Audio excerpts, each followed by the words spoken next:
កុមារខ្មែរចេះរំចេះច្រៀងមុនពេលចេះអាននិងចេះសរសេរពាក្យនេះបានបញ្ជាក់ឲ្យឃើញពីឥទ្ធិពលយ៉ាងជ្រាលជ្រៅនៃការច្រៀងរាំតន្ត្រីក្នុងជីវភាពស្មារតីរបស់ជនរួមជាតិខ្មែរទន្ទឹមនឹងចរន្តនៃពេលវេលាចង្វាក់រាំប្រជាប្រិយដែលប្រកបដោយអត្តសញ្ញាណវប្បធម៌របស់ជនរួមជាតិខ្មែរមានពេលខ្លះបានរត់សាត់បាត់ទៅបន្តិចម្ដងដូច្នេះហើយ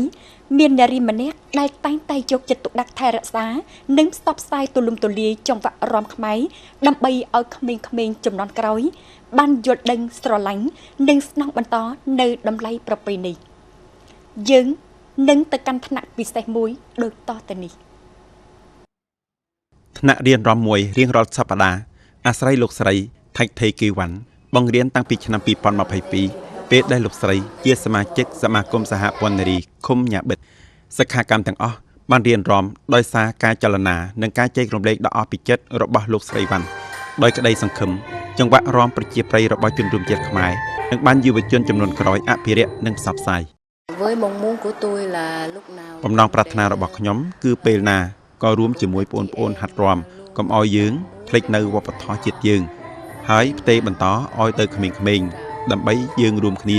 រក្សាចង្វាក់រាំជនជាតិយើងឲ្យបានកាន់តែប្រសើរជាងដោយគិតឃើញថាទំពាំងសំណង់ឫស្សីបងប្អូននារីនៅក្នុងភូមិតែងតែភ្ញាក់រលឹកនិងដឹងពីទូនាទីធ្វើជាគំរូដ៏ល្អឲ្យក្មេងៗចំនួនក្រោយ